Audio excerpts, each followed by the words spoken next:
أعوذ بالله من الشيطان الرجيم.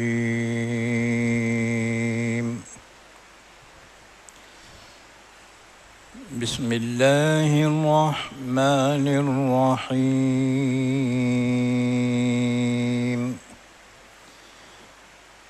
يا أيها النبي إذا طلقتم النساء فطلقوهن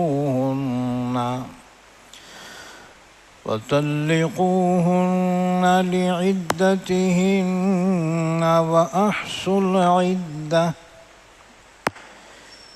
واتقوا الله ربكم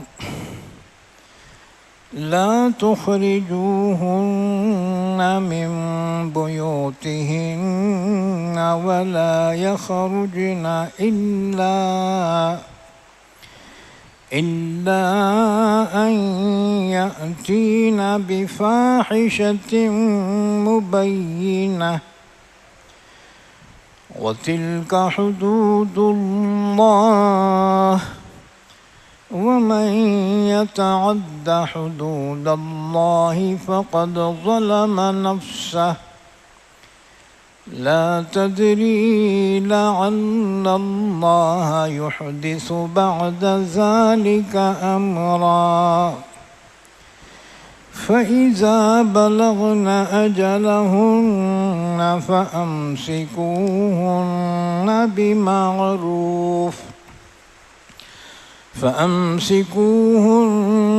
بمعروف أو فارقوهن بمعروف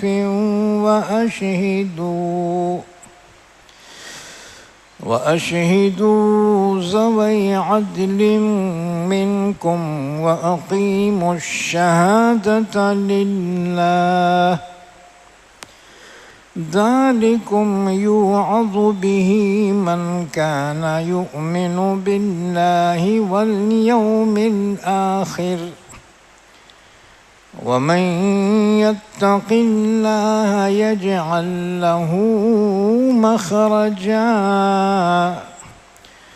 ويرزقه من حيث لا يحتسب ومن يتوكل على الله فهو حسبه إن الله بالغ أمره قد جعل الله لكل شيء قدرا واللائي يئسن من المحيض من نسائكم إن ارتبتم فعدتهن 3 أشهر واللائي لم يحضن وأولاة الأحمال أجلهن أن يضعن حملهن ومن يتق الله يجعل له من أمره يسرا ذلك أمر الله أنزله إليكم ومن يتق الله يكفر عنه سيئاته ويعظم له أجرا أسكنوهن من حيث سكنتم من وجدكم ولا تضاروهن لتضيقوا عليهن وإن كن أولات حمل فأنفقوا عليهن حتى يضعن حملهن فإن أرضعن لكم فآتوهن أجورهن وأتمروا بينكم بمعروف وإن تعاسرتم فسترضع له أخرى لينفق ذو سعة من سعته ومن قدر عليه رزقه فلينفق مما آتاه الله لا يكلف الله نفسا إلا ما آتاها سيجعل الله بعد عسر يسرا وكأي من قرية عتت عن أمر ربها ورسله فحاسبناها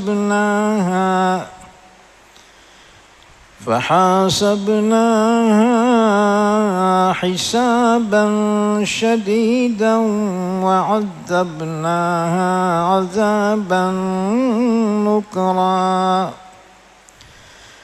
فذاقت وبال أمرها وكان عاقبة أمرها خسرا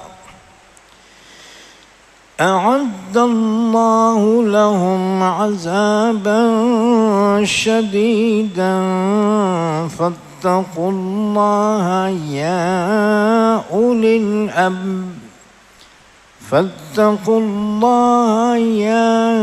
أولي الألباب الذين آمنوا قد أنزل الله إليكم ذكرا رسولا يتلو عليكم آيات الله مبينات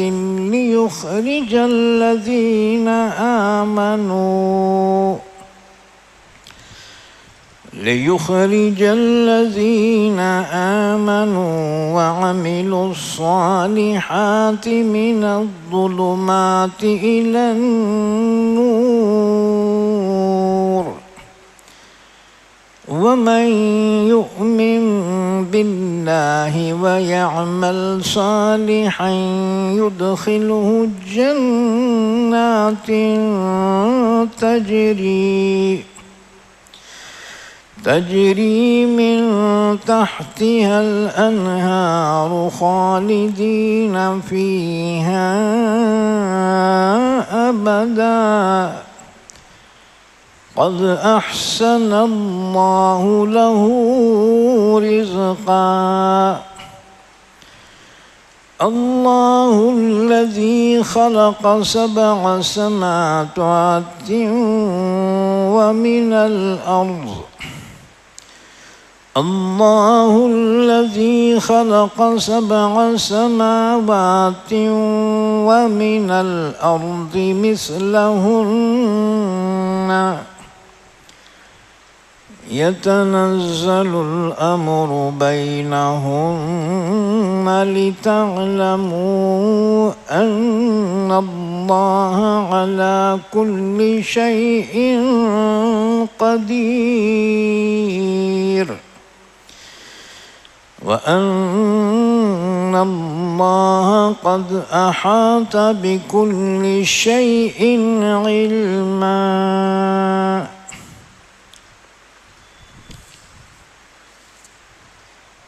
پناہ میں آتا ہوں میں اللہ کی شیطان مردود سے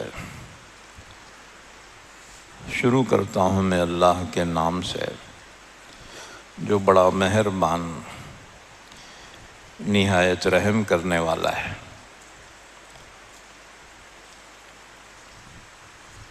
یا ایہا النبی اذا طلقتم النساء اے نبی صلی اللہ علیہ وسلم جب تم عورتوں کو طلاق دینے کا ارادہ کرو تو ان کو طلاق دو عدت کے زمانے میں، اور عدت کی گنتی یاد رکھو، اور اللہ سے ڈرو جو تمہارا رب ہے۔ عورتوں کو مت نکالو ان کے گھروں سے، اور نہ وہ خود اپنے گھروں سے نکلیں۔ ہاں مگر وہ کوئی کھلم کھلی بے حیائی کا کام کر لیں، اور یہ اللہ کے حدود ہیں، اور جو بھی اللہ کے حدود سے تجاوز کرے گا تو یقیناً اس نے اپنے آپ پر ظلم کر لیا۔ اے مخاطب، تجھے نہیں معلوم شاید کہ اللہ کوئی نئی بات تیرے دل میں ڈال دے، پھر جب وہ عورتیں اپنی عدت کے تکمیل کے قریب پہنچ جائیں تو ان کو روکے رکھو بھلائی کے ساتھ، یا ان کو جدا کر دو دستور کے موافق، اور گواہ بنا لو دو معتبر تم میں سے، اور نماز قائم کرو۔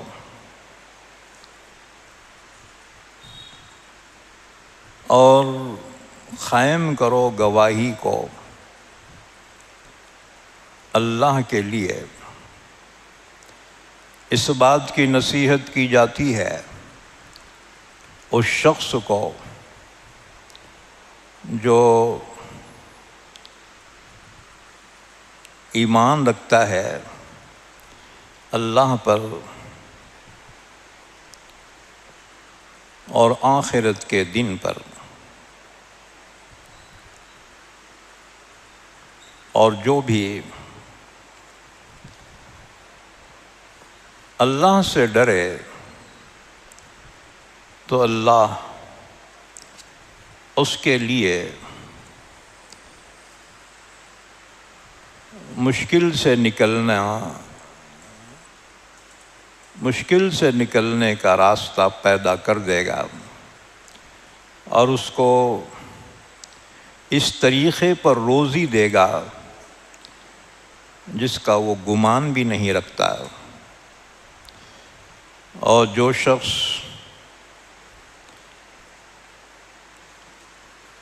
اللہ پر بھروسہ کرے تو اللہ اس کے لیے کافی ہے۔ بے شک اللہ اپنے کام کو پورا کرنے والا ہے۔ یقیناً اللہ نے ہر چیز کا ایک اندازہ مقرر کر رکھا ہے،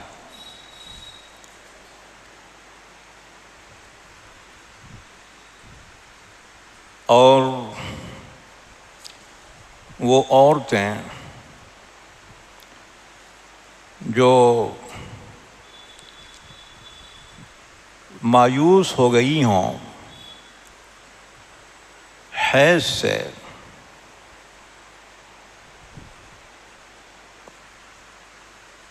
تمہاری عورتوں میں سے اگر تمہیں شک ہو تو ان کی عدت 3 مہینے ہے، اور ان کی بھی عدت 3 مہینے ہیں جن کو ابھی حیض نہیں آیا۔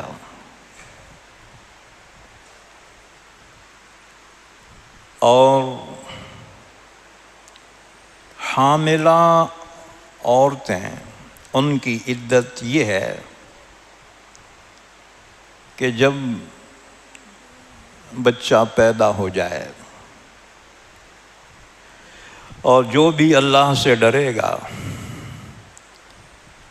اللہ تعالیٰ اس کے کام کو آسان کر دے گا۔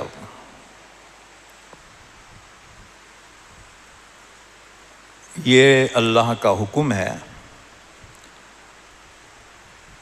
کہ اس کو اتارا ہے اس نے تمہاری جانب، اور جو بھی اللہ سے ڈرے گا تو اللہ اس کی برائیوں کو دور کر دے گا اور اس کے اجر کو بڑھا دے گا۔ تم ان عورتوں کو رہنے کا مکان دو جہاں تم رہتے ہو اپنی وسعت کے مطابق، اور ان کو تکلیف نہ پہنچاؤ تاکہ تم ان کو تنگ کرنے لگو۔ اور اگر وہ عورتیں حاملہ ہوں تو ان پر خرچ کرو یہاں تک کہ وہ بچہ پیدا ہو جائے۔ پھر اگر وہ مطلقہ عورتیں تمہارے بچے کو دودھ پلائیں تو تم ان کو ان کی اجرت دو، اور آپس میں مشورہ کرو بھلائی کے ساتھ۔ اور اگر تم کشمکش میں پڑ جاؤ، اگر تم کشمکش میں پڑ جاؤ تو پھر اس بچے کو کوئی دوسری عورت دودھ پلائے۔ یہ حکم اس لیے دیا جا رہا ہے تاکہ خرچ کرے وسعت والے اپنے وسعت کے مطابق، اور جس پر روزی نپی تلی دی جائے، جس کو نپی تلی روزی دی جائے اس کو چاہیے کہ وہ خرچ کرے اس میں سے جو اللہ نے اس کو دیا ہے۔ اللہ کسی کو تکلیف نہیں دیتا مگر اتنی ہی جتنی اس نے اسے استطاعت دی ہے۔ ان قریب اللہ مشکل کے بعد آسانی پیدا کر دے گا۔ اور کتنی بستیاں ہیں جو نکل چکی اپنے رب کے حکم سے اور اس کے رسولوں کے حکم سے، پھر ہم نے ان سے حساب لیا، سخت حساب، اور ان کو عذاب دیا، سخت عذاب۔ پھر چکھا انہوں نے اپنے کام کا وبال، اور آخر کو ان کے کام میں نقصان ہو گیا۔ اللہ نے تیار کر رکھا ہے ان کے لیے سخت عذاب، لہٰذا تم اللہ سے ڈرو اے عقل مندو جو ایمان لائے ہو۔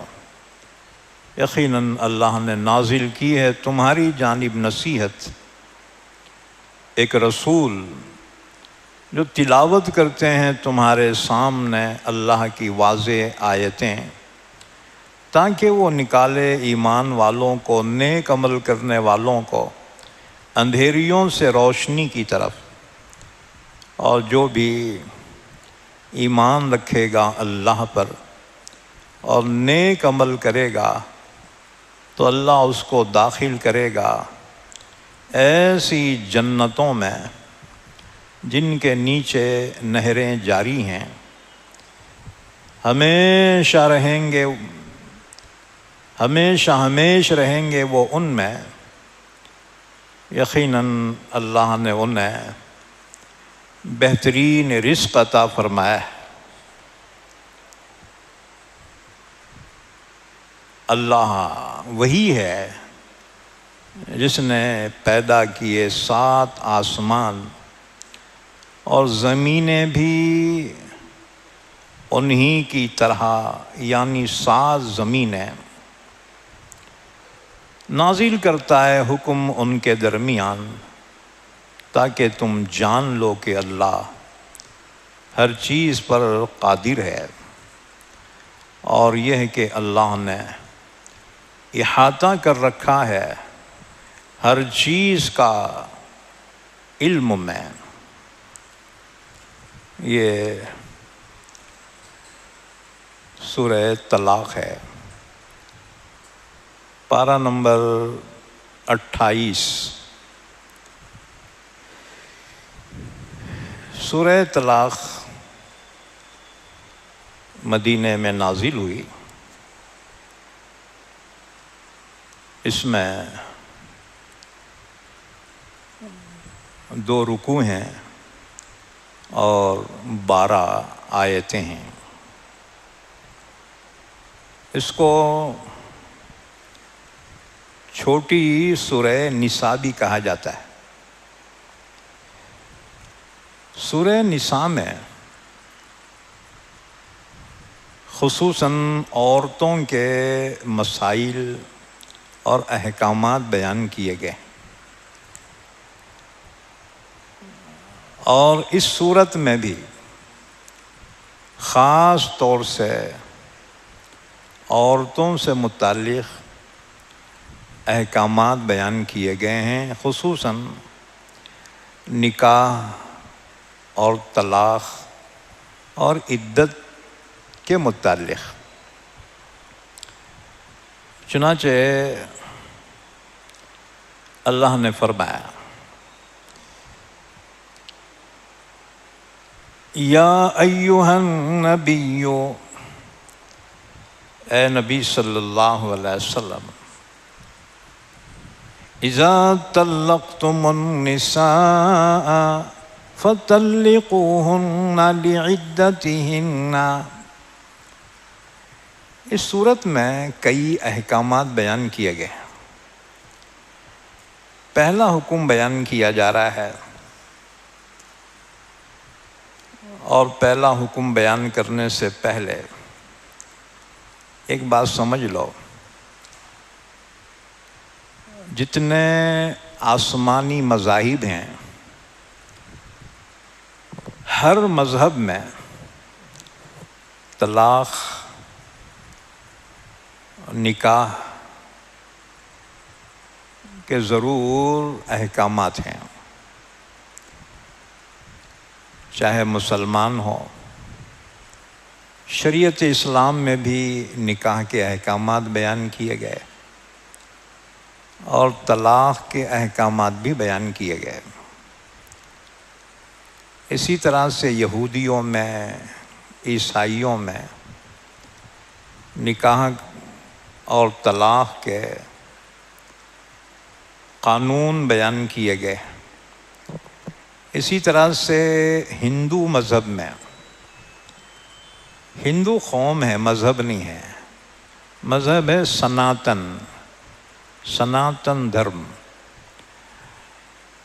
اب ہندو جو کہتے ہیں وہ ہندوستان کی طرف نسبت کرتے ہوئے کہتے ہیں، ہندو کوئی مذہب نہیں ہے، یاد رکھو، اصل مذہب ہے سناتن۔ سناتن کے معنی آتے ہیں صراط مستقیم، سیدھا راستہ۔ یہ اور بات ہے کہ ان میں بت پرستی آ گئی اور صراط مستقیم سے وہ ہٹ گئے۔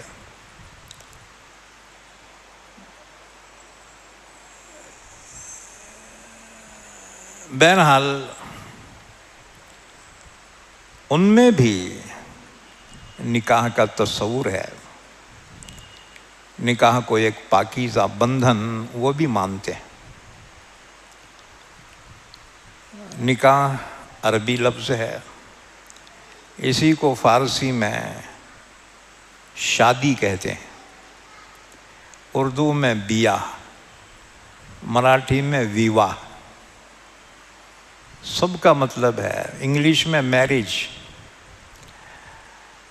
تو ہر مذہب میں جو اللہ کو ماننے والے ہیں ان میں ایک پاکیزہ زندگی کے لیے نکاح کا حکم دیا گیا ہے۔ بے نکاحی تعلق کو کوئی بھی اللہ کا ماننے والا پسند نہیں کرتا۔ ہاں، جو لامذہب ہیں، جو مذہب ہی کو نہیں مانتے، ان کے نزدیک نہ نکاح کی اہمیت ہے نہ طلاق کی۔ ان کے نزدیک انسانوں کے تعلقات جانوروں کے تعلقات سے کچھ بڑھ کے نہیں ہیں۔ تو ہر مذہب نے ایک پاکیزہ زندگی کا تصور پیش کیا، اور وہ ہے نکاح۔ بھلے ہر ایک اپنے اپنے طریقے سے کرتے ہوں، بہرحال نکاح کے بعد ایک پاکیزہ زندگی کی شروعات ہوتی۔ اب کبھی کبھی نکاح کے بعد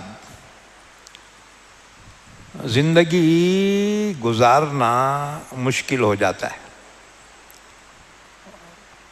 تو پھر جدائیگی کے لیے ایک طریقہ طلاق کا رکھا گیا۔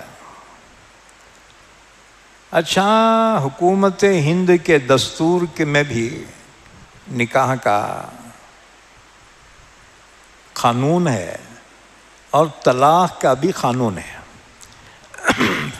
فرق اتنا ہے کہ اسلام طلاق دینے کا مجاز شوہر کو قرار دیتا ہے، بیوی کو طلاق دینے کا اختیار نہیں دیا۔ اس لیے عورت بہت نرم دل ہوتی ہے، بہت جلدی اس کا ریئیکشن ہوتا ہے، اس میں اتنا صبر کا مادہ نہیں ہے۔ تو اس لیے اللہ تعالیٰ نے مرد کو طلاق کا اختیار دیا، جو بہت سوچ سمجھنے کے بعد ہی فیصلہ کر سکتا ہے۔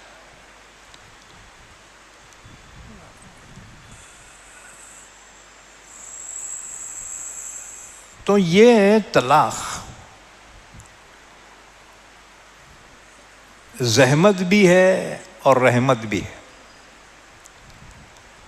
زحمت اس لیے کہ اللہ نے جتنی چیزیں حلال قرار دی ہیں ان میں سب سے زیادہ اللہ کو نفرت طلاق سے ہے۔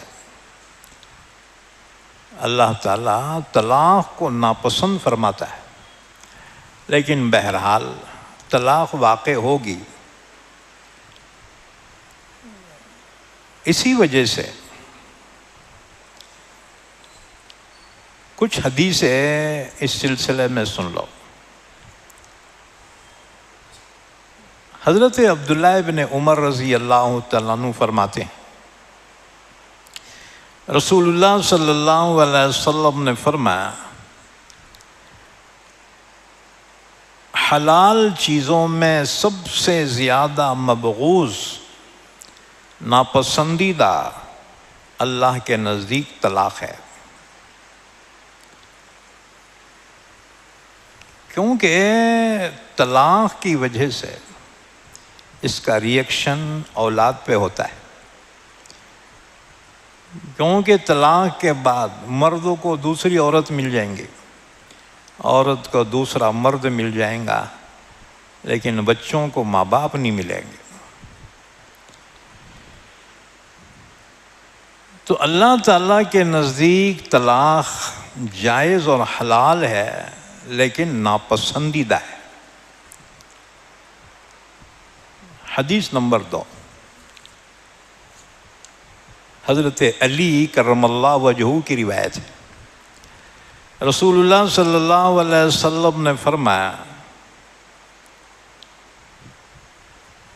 تزوجو، نکاح کرو، یعنی بے نکاحی مت رہو،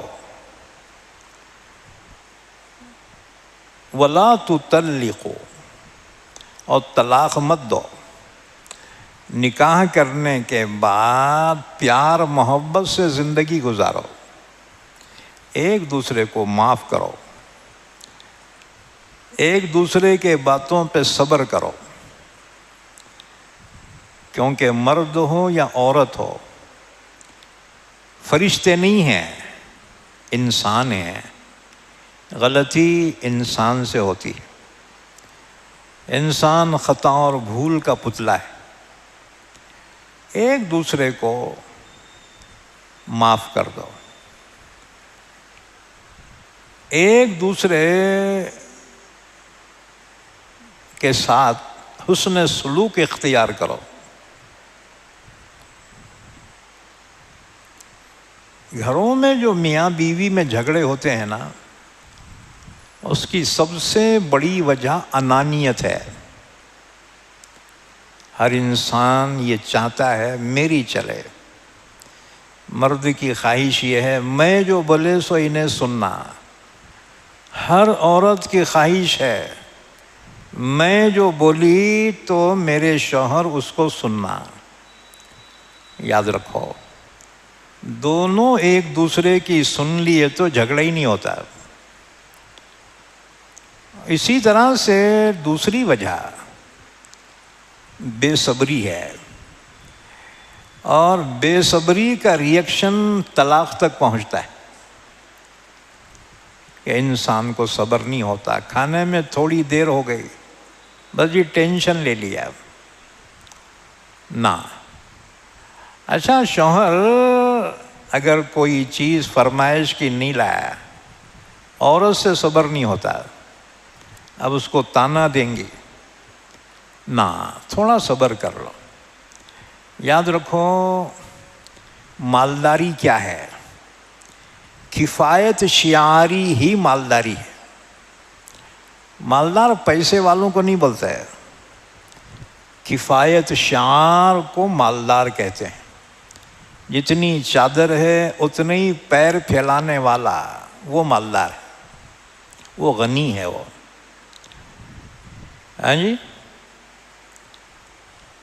تو رسول اللہ صلی اللہ علیہ وسلم نے فرمایا تزوجو، ایمان والو نکاح کر لو، ولا تطلقو، طلاق نہ کو دو، فإن الطلاق یہتز منہ عرش الرحمن، حضور نے فرمایا کیونکہ طلاق سے رحمان کا عرش بھی ہل جاتا ہے، یعنی یہ اللہ کو بڑی ناپسندیدہ چیز ہے۔ پھر سوال یہ ہے کہ اللہ نے پھر طلاق کی اجازت کیوں دی؟ یاد رکھو، ہم نے کہا طلاق زحمت بھی ہے اور رحمت بھی ہے۔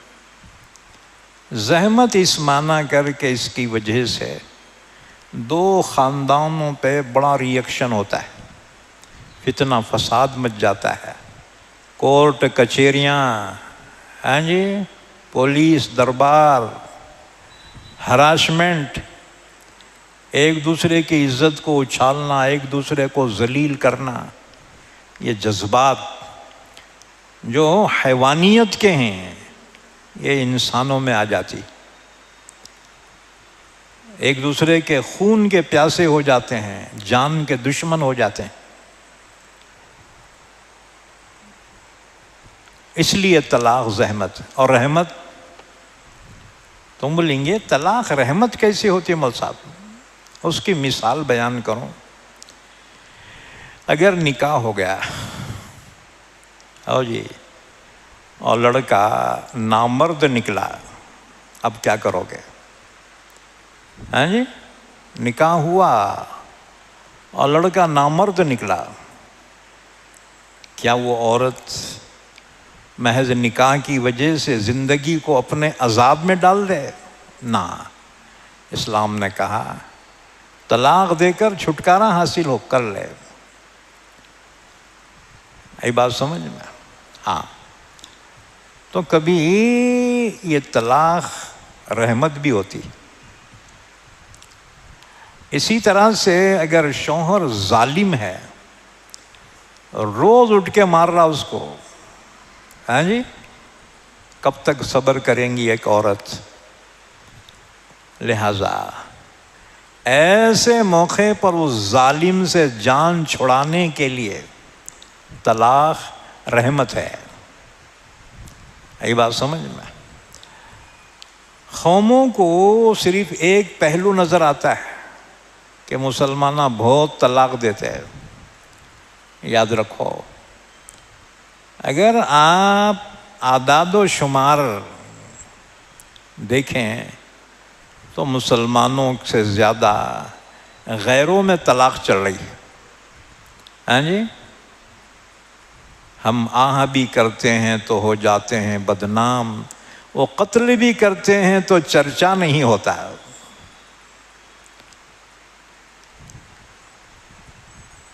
اور دوسری بات یہ ہے، یہ طلاق کی نوبت جو آتی ہے نا، یہ سرپرستوں کی انانیت کی وجہ سے آتی۔ اور جی میاں بیوی تو کتنا بھی لڑ لیے پھر رہنا چاہتے ہیں مل کر، لیکن ان کے اماں بابا ان کو زندگی گزارنے دینا نہیں چاہتے، اپنی انا کا مسئلہ بتا دیتے ہیں، اپنی انا کا مسئلہ بنا لیتے ہیں۔ تو خبردار، دو زندگیوں میں جدائیگی پیدا کرنا یہ بہت بڑا ظلم ہے۔ یہ بہرحال رسول اللہ صلی اللہ علیہ وسلم نے فرمایا کہ طلاق اگر سے جائز ہے لیکن اللہ کو سخت ناپسند ہے۔ ایک تیسری حدیث حضرت ابو موسیٰ اشعری رضی اللہ تعالیٰ عنہ کی روایت، رسول اللہ صلی اللہ علیہ وسلم نے فرمایا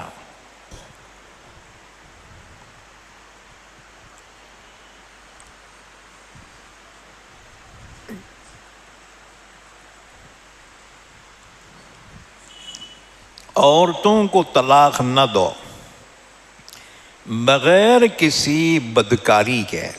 ہاں، عورت غلط راستے پہ جا رہی ہے، کسی سے غلط تعلقات قائم کیے ہوئے ہے، تو ایسی بے حیا عورت کو طلاق دینا ہی مناسب ہے۔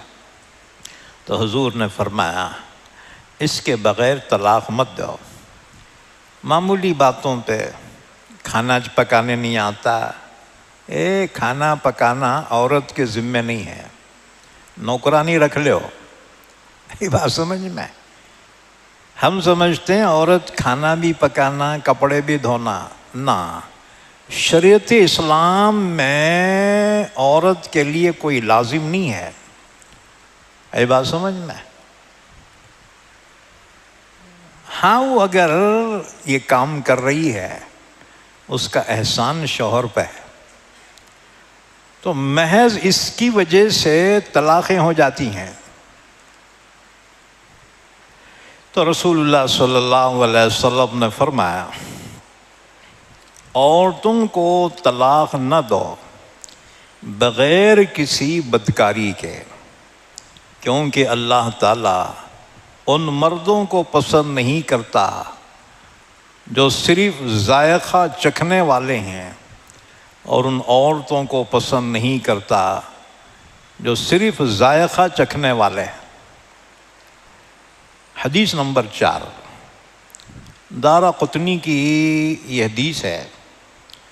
حضرت معاذ ابن جبل رضی اللہ تعالیٰ عنہ فرماتے ہیں رسول اللہ صلی اللہ علیہ وسلم نے فرمایا اللہ نے زمین پر جو کچھ پیدا فرمایا ہے ان میں اللہ کے نزدیک سب سے پسندیدہ غلاموں کو آزاد کرنا ہے۔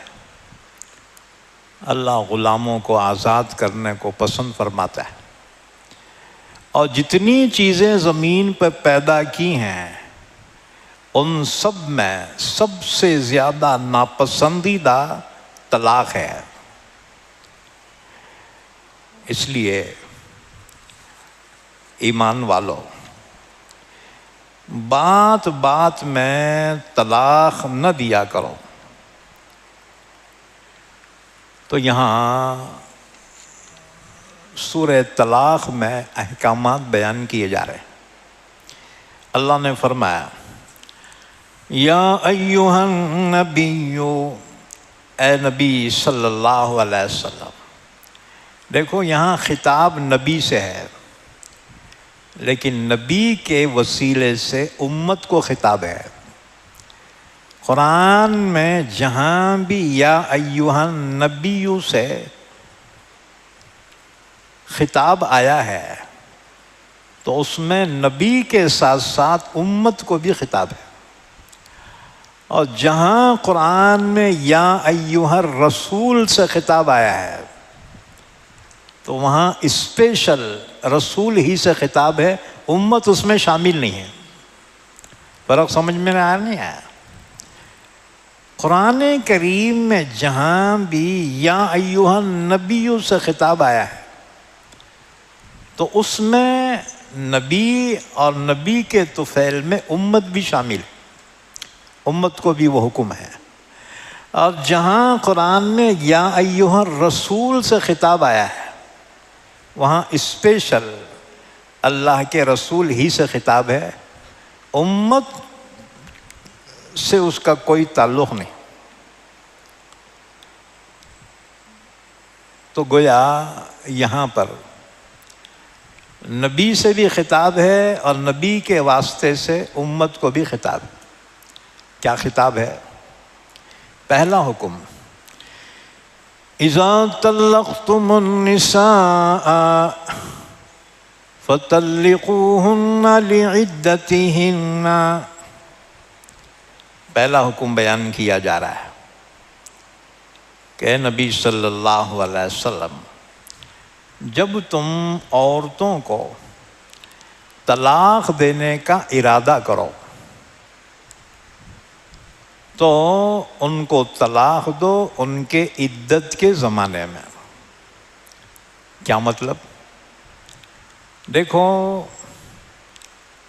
طلاق دینے کے لیے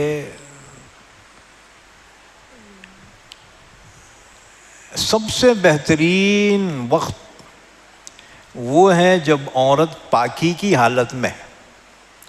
اس سے معلوم ہوا عورت کو حیض کی حالت میں طلاق دینا جائز نہیں ہے۔ کیوں؟ اس کی عدت لمبی ہو جائے گی۔ اسی طرح سے جس پاکی کی حالت میں عورت سے جمع کیا ہے تو اس پاکی میں طلاق دینا بھی جائز نہیں ہے، کیونکہ وہ عدت میں شمار نہیں ہوگی، اس کے بعد سے عدت شروع ہوگی اور لمبی ہو جائے گی۔ اس کے بعد سنو ایک حدیث، بخاری مسلم کی حدیث ہے، حضرت عبداللہ ابن عمر کی روایت ہے۔ عبداللہ ابن عمر نے اپنے بیوی کو حیض کی حالت میں طلاق دی۔ حضرت عمر نے آ کر حضور کو اس کی اطلاع دی، یا رسول اللہ میرے بیٹے عبداللہ نے اپنے بیوی کو حالت حیض میں طلاق دی ہے۔ یہ سن کر اللہ کے نبی جلال میں آ گئے۔ آپ نے فرمایا اس سے کہو کہ اپنے بیوی کو رجوع کر لے، اپنے نکاح میں لے لے، اور اس کے بعد جب پاکی کی حالت آئے اس کے بعد پھر طلاق دے اگر دینا ہے۔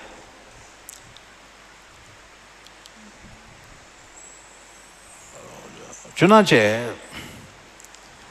آپ کے الفاظ، آپ نے فرمایا لَيُرَاجِعَهَا ثُمَّ يُمْسِكْهَا حَتَّى تَطْهُرَ۔ حضور نے فرمایا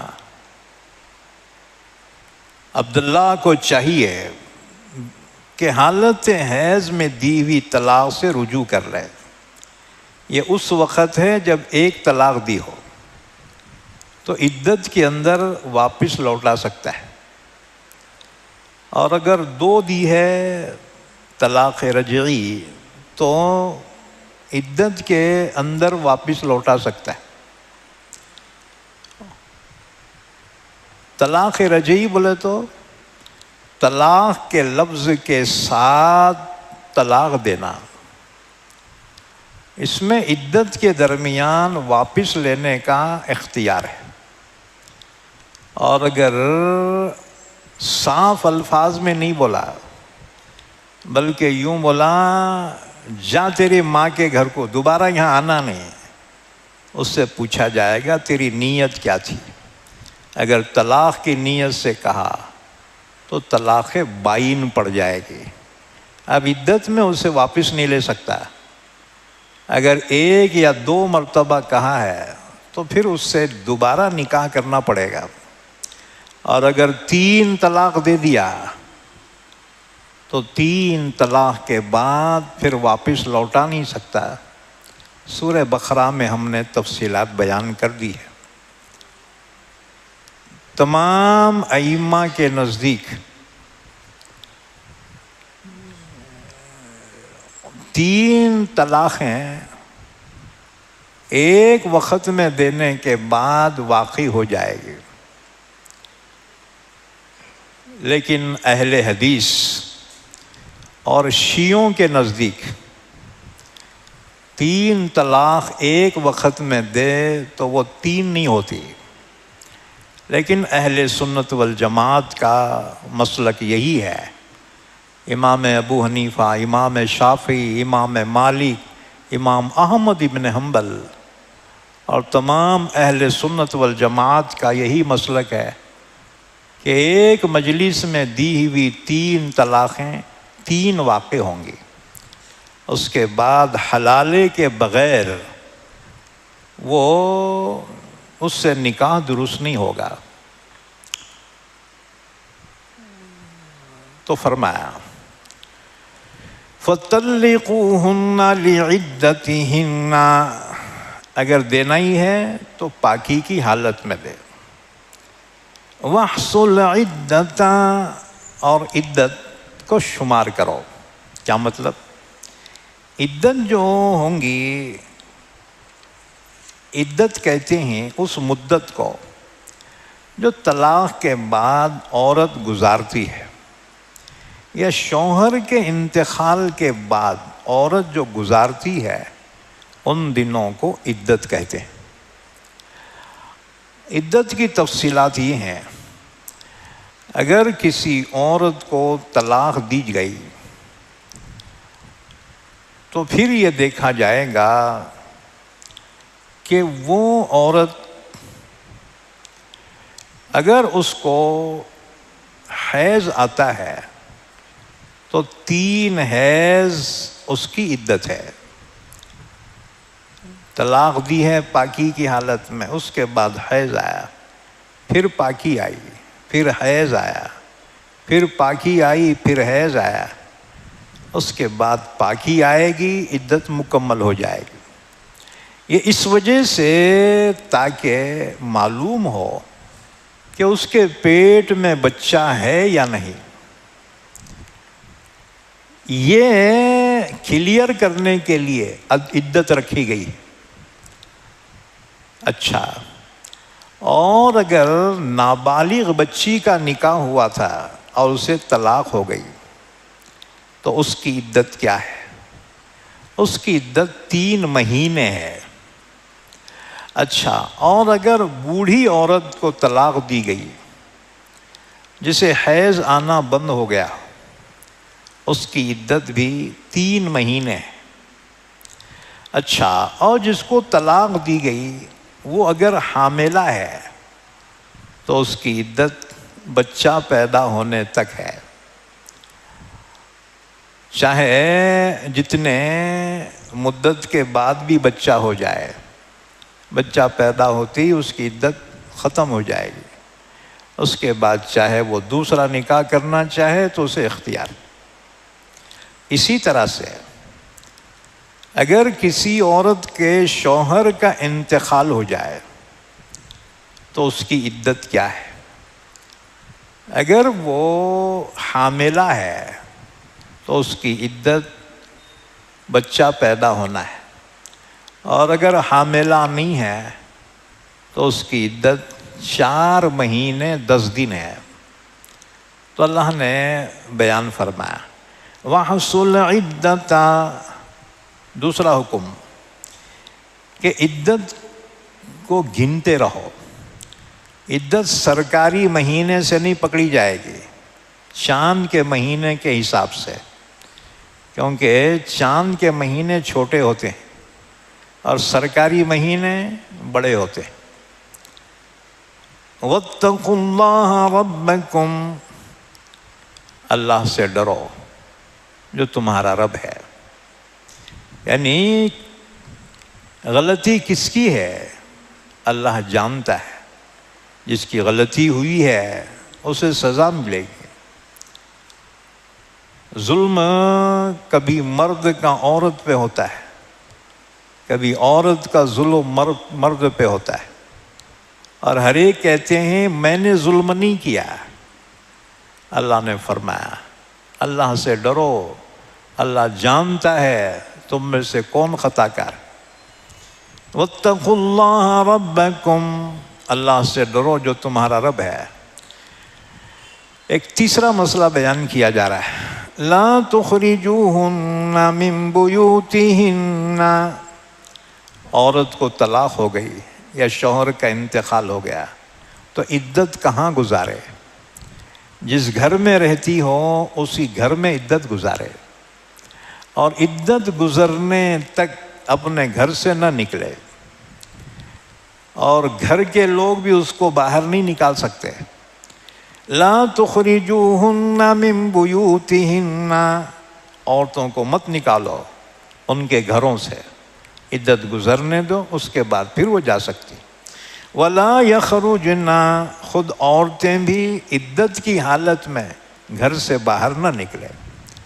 ہاں بہت ضروری ہے، جیسے دواخانہ جانا ہے، ہاں جی سودا لانے والا گھر میں کوئی نہیں ہے تو مجبوراً وہ دن میں نکل سکتی ہے، لیکن رات میں واپس آنا پڑے گا اس گھر میں، رات دوسری جگہ گزار نہیں سکتی۔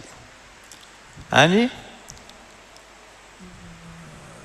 غزوہ احد کے بعد بہت سے صحابہ شہید ہو گئے تھے، ان کی عورتیں بیوائیں ہو گئی، وہ عدت گزار رہی ہیں۔ عورتوں نے درخواست کی یا رسول اللہ صلی اللہ علیہ وسلم، تنہا گھر میں عدت گزارنا ہمیں بہت مشکل معلوم ہو رہا ہے۔ حضور نے فرمایا تو ٹھیک ہے، کسی مکان میں بیوائیں جمع ہو سکتی ہیں یا دن میں بات چیت کریں، ایک دوسرے کا غم ہلکا کریں، لیکن شام میں اپنے گھروں کو لوٹ جائیں۔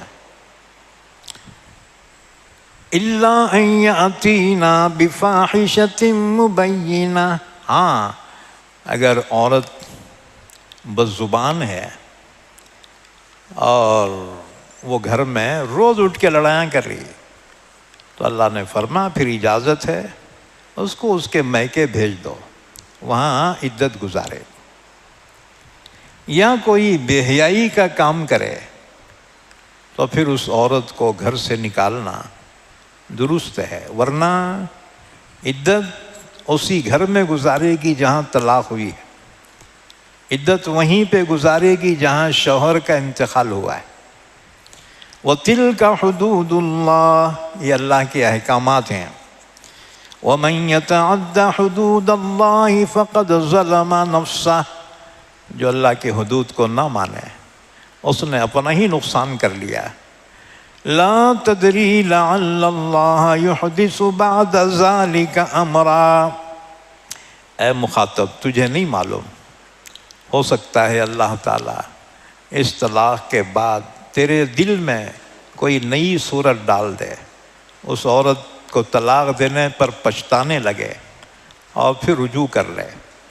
فَإِذَا بَلَغْنَ أَجَلَهُنَّ، جب عورتیں عدت گزارنے کے قریب ہو جائیں، فَأَمْسِكُوهُنَّ بِمَعْرُوفٍ أَوْ فَارِقُوهُنَّ بِمَعْرُوفٍ، ایک یا دو طلاق دی اور عورت طلاق کے عدت گزارنے کے قریب ہو تو اللہ نے فرمایا اختیار ہے، اگر رکھنا ہے تو پھر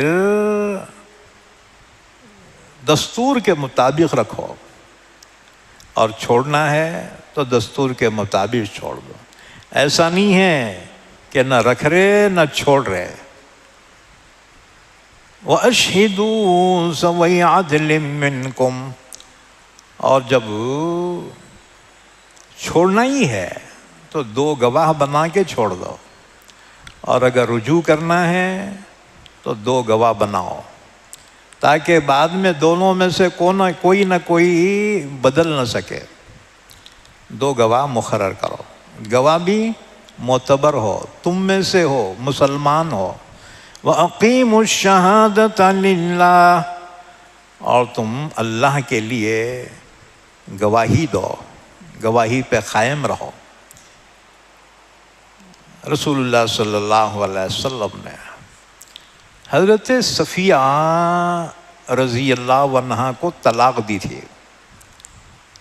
حضرت صفیہ حضور کی زوج مطہرہ ہیں۔ کسی بات پہ حضور ناراض ہو گئے اور اپنی بیوی صفیہ کو طلاق دی۔ حضرت صفیہ اپنے گھر چلی گئی، اس پر آیت شریفہ نازل ہوئی کہ گھروں سے باہر نہ نکالو ایسی عورتوں کو۔ بہرحال رسول اللہ صلی اللہ علیہ وسلم کے پاس جبرائیل آئے۔ جبرائیل نے کہا یا رسول اللہ، یہ عورت صائم الدہر قائم اللیل ہے، بڑی عبادت گزار بندی ہے یہ اللہ کی، لہذا حضور اس کو رجوع کر لیجئے۔ اللہ کے رسول نے ان کو رجوع کر لیا۔ اسی طرح حضور صلی اللہ علیہ وسلم نے حضرت سودا رضی اللہ عنہا کو طلاق دینے کا ارادہ کیا، بہت زیادہ عمر والی تھی۔ حضرت سودا کو پتہ چلا، انہوں نے عرض کیا یا رسول اللہ صلی اللہ علیہ وسلم، اب میری عمر کافی ہو چکی ہے، یا رسول اللہ میری تمنا یہ ہے کہ جنت میں بھی میں آپ کی بیوی بن کر رہوں، لہٰذا آپ مجھے طلاق مت دیجیے، میں اپنی باری عائشہ کو دیتی ہوں۔ اللہ کے رسول راضی ہو گئے، فرمایا ذالکم یوعظ بہ من کان یؤمن باللہ والیوم الآخر، اس بات کی نصیحت کی جا رہی ہے اس شخص کو جو اللہ پہ ایمان رکھتا ہے اور آخرت پر ایمان رکھتا ہے۔ وَمَن يَتَّقِ اللَّهَ يَجْعَل لَّهُ مَخْرَجًا، اور جو اللہ سے ڈرتا ہے اللہ مشکل سے نکلنے کا راستہ اس کے لیے آسان کر دیتا ہے۔ وَيَرْزُقُهُ مِنْ حَيْثُ لَا يَحْتَسِبُ، اور اس کو ایسی جگہ سے رزق دیتا ہے جس کا اسے وہم و گمان بھی نہ ہو۔ آیت شریفہ کا شان نزول ہے۔ عبداللہ ابن عباس فرماتے ہیں، ایک صحابی ہیں عوف بن مالک اشجعی، قبیل اشجع کے تھے، حضور کی خدمت میں آئے، عرض کیا یا رسول اللہ صلی اللہ علیہ وسلم، میرے بیٹے سالم کو دشمنوں نے گرفتار کر کے کہیں لے گئے۔ یا رسول اللہ، میرے بچے کی اماں بہت پریشان ہے، میرے بیٹے کو دشمناں اٹھا کے لے گئے۔ تو اس کی والدہ بہت پریشان ہے۔ یا رسول اللہ، میں کیا کروں اب؟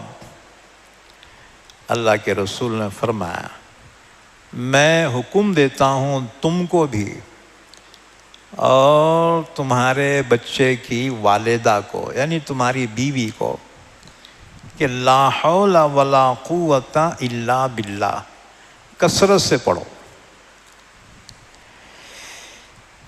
بس حضور نے حکم دیا اور دونوں میاں بیوی نے کثرت سے لا حول ولا قوت الا باللہ پڑھنا شروع کر دیا۔ اس کا اثر یہ ہوا کہ ان کے بیٹے کو جو دشمن اٹھا کے لے گئے تھے، تو جو دشمن نگرانی کر رہے تھے ان پر غفلت طاری ہو گئی۔ تو اس لڑکے نے ہوشیاری کی، یہ لڑکا ہلو وہاں سے نکلا اور اکیلا ہی نکلا نہیں، ان کے جتنے بکریاں تھے نا، وہ بکریاں پورے ہکال کے لے کے آیا۔ کہتے ہیں تقریباً 1200 بکریاں تھے۔ دوسری روایت، یہ دشمن کو غافل دیکھا، ہلو وہاں سے نکلا اور ایک اونٹ پر سوار ہوا، اور جب اس اونٹ کو لے کر چلا تو دوسرے اونٹاں اس کے پیچھے پیچھے آئے،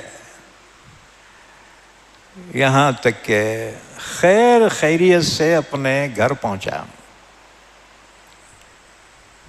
حضرت عوف بن مالک اشجعی جو اپنے بیٹے کی جدائیگی پہ پریشان تھے، جب بیٹے کو دیکھا اور وہ بکریاں اور اونٹاں کو دیکھے تو بڑے خوش ہو گئے۔ پہلے پریشان حال تھے یہ، اللہ کے نبی کی خدمت میں پہنچے، کہا یا رسول اللہ، آپ جو وظیفہ دیے تھے نا، لا حول ولا قوت الا باللہ، میں کثرت سے میری بیوی پڑھے، اس کا اثر یہ ہوا میرا بچہ دشمن کے چنگل میں سے چھوٹ کے آ گیا، اور ساتھ میں ان کے جانوراں بھی لے کے آیا۔ حضور وہ جانوراں جو لایا ہے ہمارے لیے حلال ہیں کیا واپس کرنا پڑیں گا؟ حضور نے فرمایا تمہارے لیے مال غنیمت ہے، حلال ہے۔ یہ بات سمجھ میں؟ کافر دشمن کی قید میں جو ہو چھٹکارا حاصل کرے تو ان کا مال غنیمت کہلائے گا۔ اس لیے مسلمانوں، حضرت مجدد الفسانی رحمۃ اللہ علیہ فرماتے ہیں کہ جب بھی کوئی مصیبت آئے تو 500 مرتبہ لا حول ولا قوت الا باللہ پڑھو، 500 مرتبہ، اور شروع میں 100 مرتبہ درود شریف، اور اخیر میں 100 مرتبہ درود شریف۔ انشاءاللہ جس نیت سے پڑھو گے اللہ تمہیں کامیابی عطا فرمائے گا۔ ہاں جی، شروع میں 100 مرتبہ درود شریف، پھر 500 مرتبہ لا حول ولا قوت الا باللہ، اور پھر اخیر میں 100 مرتبہ درود شریف۔ اللہ تعالیٰ جس نیت سے پڑھیں گا اللہ اس کی مراد پوری کرے گا۔ ترمذی کی روایت ہے، حضرت عمر رضی اللہ تعالیٰ عنہ فرماتے ہیں رسول اللہ صلی اللہ علیہ وسلم نے فرمایا، اگر تم اللہ پر توکل کرتے جیسا کہ اس کا حق ہے تو اللہ تمہیں اس طرح روزی دیتا جیسے پرندوں کو دیتا ہے۔ کہ صبح اپنے گھروں سے نکلتے ہیں خالی پیٹ اور شام میں پیٹ بھرے ہوئے اپنے گھونسلوں میں واپس آتے. تو فرمایا وَمَن يَتَّقِ اللَّهَ يَجْعَل لَّهُ مَخْرَجًا، جو بھی اللہ سے ڈرے گا، تقوی اختیار کرے گا، اللہ اسے مصیبت سے چھٹکارا حاصل کرنے میں مدد فرمائے گا. وَيَرْزُقُهُ مِنْ حَيْثُ لَا يَحْتَسِبُ، ایسی جگہ سے رزق دیں گا جسے اسے وہم و گمان بھی نہیں تھا. یعنی ڈوبی ہوئی ادھاری تمہاری وصول ہو جائیں گے.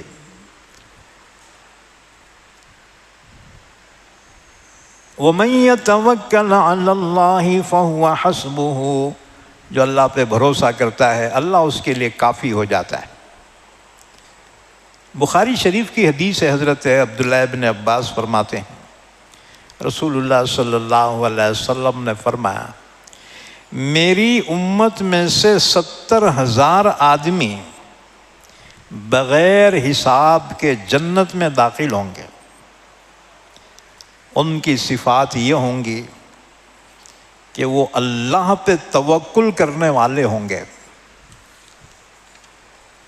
اس کے بعد فرمایا ان اللہ بالغ امرہ، بے شک اللہ اپنے کام کو پورا کرنے والا ہے. قد جعل اللہ لکل شیء قدرا، اللہ ہر چیز کے لیے ایک اندازہ مقرر کیا ہے، اسی اندازے کو تقدیر کہا جاتا ہے. واللائی یئسن من المحیض من نسائکم ان ارتبتم فعدتہن 3 اشہر، اور جو عورتیں حیض سے مایوس ہو چکی ہیں، یعنی عمر زیادہ ہونے کی وجہ سے اگر تمہیں شک ہو تو ان کی عدت 3 مہینے ہے. واللائی لم یحضن، ان بچیوں کی عدت بھی 3 مہینے ہے جن کو حیض نہ آئے. وَأُولَاتُ الْأَحْمَالِ أَجَلُهُنَّ أَن يَضَعْنَ حَمْلَهُنَّ، اور جو حاملہ ہیں ان کی عدت وضع حمل ہے، یعنی بچہ پیدا ہوتے ہی وہ ان کی عدت ختم ہو جائے گی اور وہ آزاد ہو جائے گی. رسول اللہ صلی اللہ علیہ وسلم کے زمانے میں ایک واقعہ پیش آیا کہ ایک صحابی کا انتقال ہو گیا، شہید ہو گئے. اب ان کی جو بیوہ تھی وہ تھی حاملہ. اب کچھ دنوں کے بعد بچہ پیدا ہو گیا.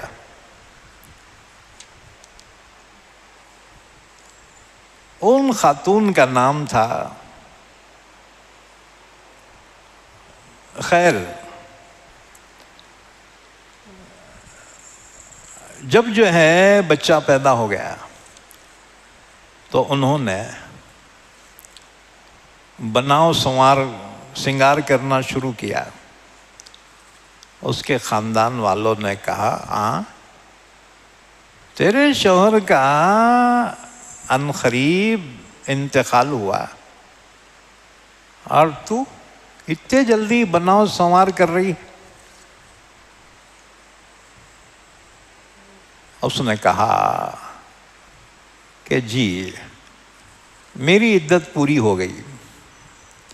اللہ نے فرمایا حاملہ کی عدت وضع حمل ہے، بچہ پیدا ہوتے ہی اس کی عدت پوری ہو جائے گی.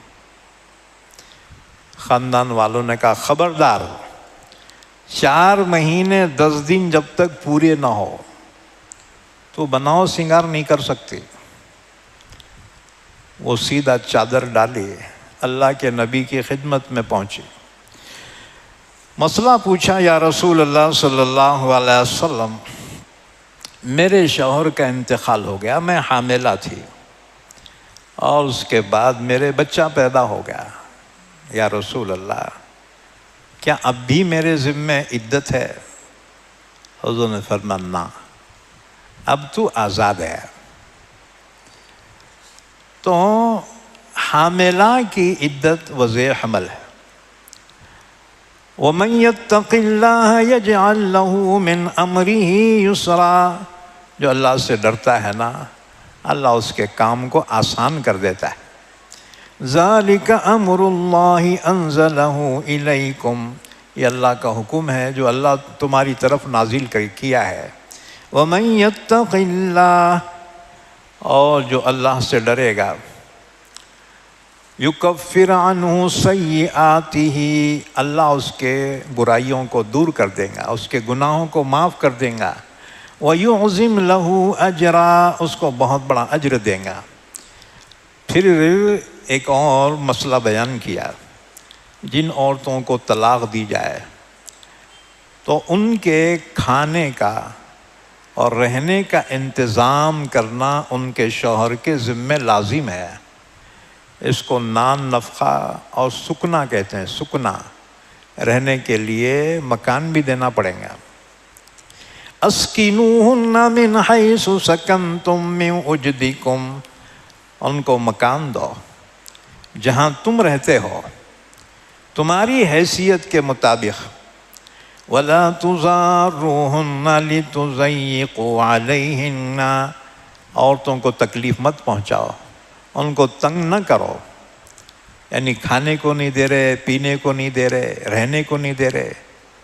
اللہ نے فرمایا یہ ذمہ ہے، طلاق دینے والے کے ذمہ ہے، عدت کا خرچہ اس کو دینا پڑے گا۔ وَإِن كُنَّ أُولَاتِ حَمْلٍ فَأَنفِقُوا عَلَيْهِنَّ حَتَّى يَضَعْنَ حَمْلَهُنَّ، طلاق شدہ عورت حاملہ ہے تو بچہ پیدا ہونے تک اس کو خرچہ دینا پڑے گا۔ جب بچہ پیدا ہو جائے تو بچے کا خرچہ بھی اس کو دینا پڑے گا۔ اگر وہ دودھ پلائے اس بچے کو تو دودھ پلانے کا خرچہ بھی دینا پڑے گا، اس کو فرمایا۔ فَإِنْ أَرْضَعْنَ لَكُمْ، تمہارے لیے، تمہاری وجہ سے تمہارے بچوں کو وہ اور دودھ پلائے، فَآتُوهُنَّ أُجُورَهُنَّ، تو ان کو ان کی اجرت دو۔ ایک بات یاد رکھو، عورت اپنے شوہر کے نکاح میں ہے تو بچے کو دودھ پلانا اس کے ذمہ ہے، اس پر اجرت مانگ نہیں سکتی عورت، کیونکہ بچہ اس کا بھی ہے۔ ہاں جب طلاق ہو گئی ہے، اب ظاہر بات ہے اب دشمنی پیدا ہو گئی، اب اگر مطلقہ عورت بچے کو دودھ پلانے پر اجرت مانگے تو اس کو دینا پڑے گا۔ وَأَتَمِرُوا بَيْنَكُمْ بِمَعْرُوفٍ، کتنا دینا پڑے گا آپس میں مشورہ کر کے متعین کر لو۔ وَإِن تَعَاسَرْتُمْ فَسَتُرْضِعُ لَهُ أُخْرَىٰ، اگر مطلقہ عورت ضدی ہے، اس نے کہا میں تیرے بچے کو دودھ نہیں پلاتی، اللہ نے فرمایا ٹھیک ہے، کسی اور عورت سے وہ بچے کو دودھ پلوائے۔ لِيُنْفِقْ ذُو سَعَةٍ مِّن سَعَتِهِ، مالدار اپنے وسعت کے مطابق خرچ دے۔ وَمَنْ قُدِرَ عَلَيْهِ رِزْقُهُ فَلْيُنْفِقْ مِمَّا آتَاهُ اللَّهُ، اور اگر غریب ہے تو اپنی حیثیت کے مطابق دے۔ لا یکلف اللہ نفسا الا ما آتاها، اللہ کسی کو اس سے زیادہ تکلیف نہیں دیتا جتنا اللہ نے اس کو دیا۔ سیجعل اللہ بعد عسر یسرا، اللہ اس مشکل کے بعد آسانی پیدا فرمائے گا۔ اس کے بعد فرمایا کتنی بستیاں تھیں جنہوں نے اللہ کے احکامات کی نافرمانی کی تو ہم نے ان کو سخت عذاب میں گرفتار کیا۔ وَكَأَيٍّ مِّن قَرْيَةٍ عَتَتْ عَنْ أَمْرِ رَبِّهَا وَرُسُلِهِ، اور بہت سی بستیاں تھیں کہ جنہوں نے نافرمانی کی اپنے رب کی بھی اور اپنے رسولوں کی۔ فَحَاسَبْنَاهَا حِسَابًا شَدِيدًا، ہم نے ان سے حساب لیا سخت حساب۔ وَعَذَّبْنَاهَا عَذَابًا نُكْرًا، اور ہم نے ان کو عذاب دیا سخت عذاب۔ فَذَاقَتْ وَبَالَ أَمْرِهَا، اپنے کیے کی سزا انہوں نے بھگت لی۔ ہاں جی، اب یہ تو بہت پہلے کی مثالیں ہیں، یہ کل کی مثال ہے۔ اور جی ظلم اتنا بڑھا دیے تھے پوچھو مت. ہاں جی فرعونیت کا دعویٰ کیا، اللہ نے ذلیل کر دیا. ہمارے کو کوئی فرق نہیں پڑتا، کوئی بھی آؤ کوئی بھی جاؤ، لیکن ذرا سکون ہو گیا تھوڑا. خواہ مخواہ ہیبت میں تھے، کیسا ہوتا کہ کیا ہونا، کہ ہو رہا ہے تو کیسا ہونا. کیا تمہیں یقین نہیں ہے اللہ کی ذات پہ؟ کیا اللہ تم پہ مہربان نہیں ہے؟ اللہ بے شک اپنے بندوں پہ مہربان. ہاں جی تو یہ خدائی فیصلہ ہے، یاد رکھو، راضی رہو. اللہ تعالیٰ نے تھوڑا تو بھی ذرا دل کو سکون پہنچا، شکر ہے اس خدا کا. ہاں جی تو فرمایا فذاقت وبال امرها، اپنے کیے کی سزا انہوں نے چکھ لی. وکان عاقبت امرها خسرا، ان کے کام کا انجام آخر نقصان ہوا. اعد اللہ لهم عذابا شدیدا، یہ تو دنیا کی ذلت ہے، آخرت کا عذاب تو بہت شدید ہے. فاتقوا اللہ یا اولی الالباب الذین آمنوا، اللہ سے ڈرو اے عقلمند ایمان والو. قد انزل اللہ الیکم ذکرا، اللہ نے تمہاری طرف یہ نصیحت نازل کی ہے. رسولا یتلو علیکم آیات اللہ مبینات، ایک رسول کو بھیجا حضرت محمد صلی اللہ علیہ وسلم کو، جو تمہارے سامنے اللہ کی واضح آیتیں پڑھ کر سناتے ہیں. لِيُخْرِجَ الَّذِينَ آمَنُوا وَعَمِلُوا الصَّالِحَاتِ مِنَ الظُّلُمَاتِ إِلَى النُّورِ، تاکہ ایمان والے اور نیک عمل کرنے والوں کو اندھیریوں سے نکال کر روشنی کی طرف لے آئیں.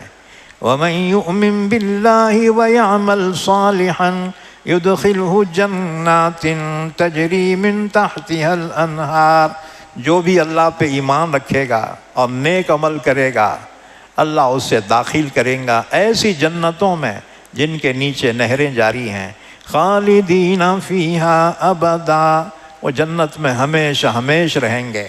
قد احسن اللہ لہ رزقا، اللہ نے انہیں بہترین رزق عطا فرمایا ہے، جنت میں خوب نعمت ہے. اللہ الذی خلق سبع سماوات ومن الارض مثلہن، اللہ وہ ہے جس نے 7 آسمان بنائے اور 7 زمینیں بنائی. مثلہن سے معلوم ہوا کہ آسمان 7 ہیں تو زمینیں بھی 7 ہیں. آسمان کیسے ہیں؟ ٹفن کے ڈبوں کے جیسے، ایک کے اوپر ایک، بیچ میں خلا ہے، اور زمینیں ایک دوسرے سے چپکی ہوئی ہیں جیسے پیاز کے چھلکے. ہاں جی 7 زمینیں ایک کے نیچے ایک ہیں. یتنزل الامر بینہن، اللہ ان میں اپنا حکم نازل فرماتا ہے. لتعلموا ان اللہ علی کل شیء قدیر، تاکہ جان لو کہ اللہ ہر چیز پہ قادر ہے. وان اللہ قد احاط بکل شیء علما، اللہ تعالیٰ نے ہر چیز کا احاطہ کر لیا ہے علم میں، یعنی اللہ ہر ایک کو جانتا ہے. تو نیک عمل کرنے والوں کو بہترین اجر دیں گا اور نافرمانوں کو سزا دیں گا. اللہ سے دعا ہے اللہ ہم سب کو قرآن کریم سمجھنے کی، عمل کرنے کی توفیق عطا فرمائے. درود شریف پڑھ لیں، دعا فرما لیں. اللہم صلی علی محمد وعلی آل محمد بارک وسلم. اے اللہ ہمارے گناہوں کو معاف فرما، ہماری خطاؤں سے درگزر فرما. یا اللہ ہمارے مرحومین کی مغفرت فرما، سب کو جنت الفردوس عطا فرما. یا اللہ ایمان والوں کی روزی روٹی میں برکت عطا فرما. جب تک زندہ رکھ ہم تمام کو اسلام پر زندہ اور خاتمہ ایمان پر فرما. ہماری ان دعاؤں کو محض اپنے لطف و کرم سے حبیب پاک حضرت محمد رسول اللہ صلی اللہ علیہ وسلم کی دعاؤں کی برکتوں میں قبول فرما. وصلی اللہ علی نبینا محمد وعلی آلہ وصحبہ اجمعین برحمتک یا ارحم الراحمین.